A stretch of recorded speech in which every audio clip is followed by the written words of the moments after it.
Ya, nah kita coba jawab sama-sama saja. Kalau mengembangkan sistem informasi itu caranya sudah baku atau tidak?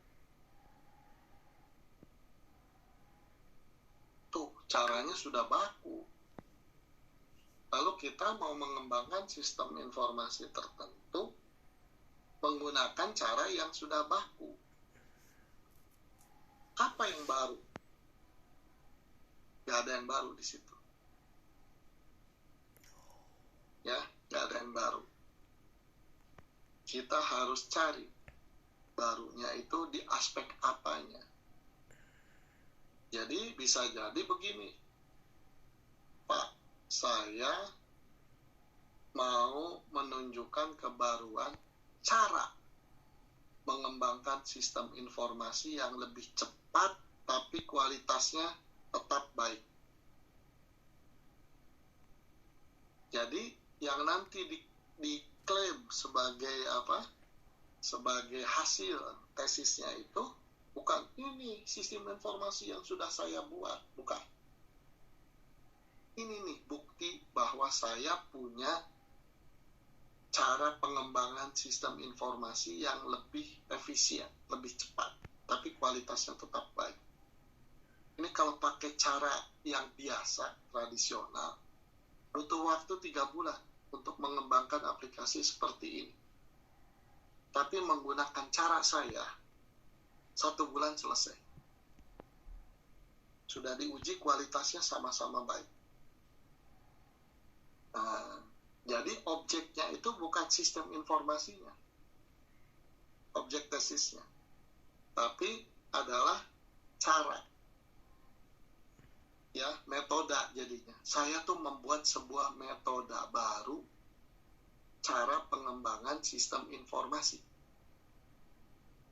Nanti kan pasti pertanyaannya ketika sidang itu, wah, masa sih baru? Memang apa barunya? Kan sejak 50 tahun yang lalu sudah ada tuh cara mengembangkan sistem informasi. Anda dengan tersenyum langsung menjawab, begini Pak, sistem informasi yang ada itu cara pengembangannya gini. Ini nggak efisien Pak. Gini.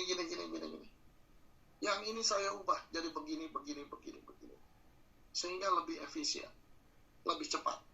Nah, hasilnya sama, sudah diuji. Jadi nanti, wah ini untuk ngetesnya bagaimana? Nah, ngetesnya ambil kasus pengembangan sistem informasi X di tempat kerja Anda atau di mana silahkan. Jadi mengembangkan sistem informasinya itu hanya kasus, studi kasus menunjukkan bahwa cara pengembangan yang kita kembangkan itu bisa dipakai, teruji, menghasilkan hasil yang lebih sama baiknya tapi lebih cepat. Lengkap nggak yang saya maksud? Jadi yang dihasilkan ini sebuah metode.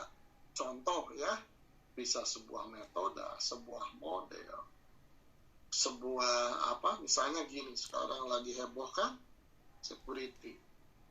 Nah, coba kalau mau bisa itu melakukan analisis di berbagai lembaga pemerintah. Tanya, ini betul tidak nih security sudah berjalan dengan baik? Kalau tidak, improvementnya bagaimana? Atau mengusulkan cara audit. Wah, ternyata ini semua ngakunya yang bocor-bocor tuh di mana saja kemarin? Ya, di tempat A, B, C itu yang bocor-bocor oleh siapa? Bjorka itu ya, Mr. B itu Mr. Bean ya.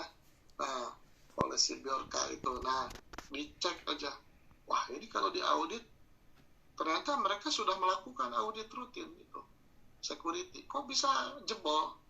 Nah, lalu kita lakukan penelitian. Jebolnya di mana nih? Oh, ini nih ternyata memang di auditnya tidak ada, ini tidak diperiksa. Lalu tesis kita itu adalah mengimprove cara audit supaya ditambah aspek apa yang tadinya tidak diperiksa jadi diperiksa. Jadi kalau sekarang mengaudit security itu basisnya ISO 27000 family begitu ya, ISO 27000, saya usulkan ISO 27000 strip Budi. Itu buatan saya. Itu baru di situ. Baru itu tidak harus dari tidak ada jadi ada. Baru itu boleh memodifikasi yang ada, diperbaiki apanya jadi versi yang baru gitu. Karena ada tujuan tertentu yang ingin dicapai. Itu begitu kira-kira gambaran baru itu seperti itu. Pak. Nanti tanya lanjutan, Pak. Ya. Nah, kemarin sempat diskusi juga, Pak. Memang ini Pak ya, kita menciptakan sebuah metode yang baru. Nah, apakah nanti di tesis itu ini Pak, kan kita berarti kan ada metode lama ya Pak ya? Ya. Metode lama. Nah, ketika ini udah bab 1, 2, 3 udah dikerjakan Pak, terus kita penelitian gitu kan. Ternyata metode yang baru ini nggak outperform nih Pak untuk semua kondisi. Kan tadi kan Pak yang diceritakan kan misal ternyata di institusi A auditnya kurang kita usul seperti ini. Nah, jadi kan kita hanya melihat di institusi A itu Pak nanti yang barunya. Sedangkan kita baca paper ada nih udah metode yang lain yang mungkin ISO 2007 apa gitu kan Pak ya. Nah, kita kan ngusulin 2007 ABC gitu kan. Nah, ternyata kalau di compare nih, oke, kalau di compare di kasus kita di institusi A tadi metode kita lebih bagus nih. Tapi in general kan belum teruji tuh Pak. Apakah lebih bagus dari yang sudah ada surat sebelumnya yang sudah ada di jurnal-jurnal. Nah, ketika mungkin ada kita sempat nyoba nih, ternyata nggak lebih bagus nih dari yang udah ada nih. Nah, apakah ini tesis kita nih berhasil atau enggak gitu Pak? Atau ini nggak ada kontribusinya nih karena nggak lebih bagus dari yang udah ada gitu Pak. Jadi kadang saya memikirnya kayak gitu Pak. Jadi misal apakah ketakutan nanti nih setelah kita punya gambaran terus kita teliti udah selesai mau menulis hasil tapi kok nggak outperform nih seperti itu Pak. Jadi cuma sebagian kondisi. Jadi ya oke lah. Intinya gini, penelitian itu sebetulnya ya, penelitian itu apapun hasilnya, sepanjang kita lakukan dengan sebaik-baiknya, sebetulnya selalu ada akumulasi knowledge yang baru. Jadi misalnya gini, security gitu ya, ada teknik A, teknik B, teknik C yang sudah ada sebelumnya. Lalu kita tuh sedang memikirkan, kayaknya kalau diubah gini, nanti saya kasih nama teknik D. Dugaan saya, teknik D itu akan lebih baik daripada ABC itu. Kira-kira gitu kan ya? Nah, optimisnya begitu. Sudah dilakukan sebaik-baiknya, ternyata D itu tidak lebih baik. Kalau kita tidak perbaiki bab 1, 2, 3 dan seterusnya, maka kesimpulannya adalah kita mengatakan penelitian saya gagal titik. Ya, gitu. Tapi kita bisa ubah. Yang tadinya skenario di awal itu adalah membuat satu teknik yang lebih baik dari ABC, gitu kan ya? Sebelumnya gitu kan, pasti di tujuannya kan? Iya, benar Pak. Setelah diuji, terbukti tidak lebih baik. Nah, bagaimana nih? Apakah harus mengulang lagi dari nol? Sebetulnya tidak.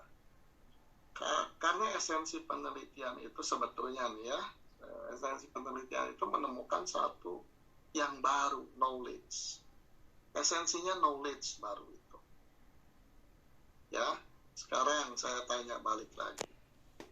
Awalnya kita berharap D itu lebih baik dari ABC. Jadi akan terhasilkan satu knowledge baru bahwa teknik D lebih baik dari teknik ABC. Itu kan ya? Knowledge baru yang diharapkan. Kenyataannya D tidak lebih baik. Kan sekarang tinggal kita ubah saja cerita awalnya. Tujuan penelitian ini jangan mengklaim langsung saya akan membuat D yang lebih baik dari ABC. Kalau gitu jadi penelitiannya gagal kesimpulannya. Kan bisa saya ubah, hanya mengubah sedikit saja. Tujuan penelitian ini akan menyelidiki apakah D lebih baik dari ABC. Betul nggak?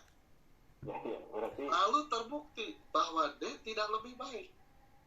Apakah itu secara keilmuan tidak ada gunanya? Oh, ada gunanya. Jadi orang tahu bahwa D itu tidak lebih baik. Itu worst case ya.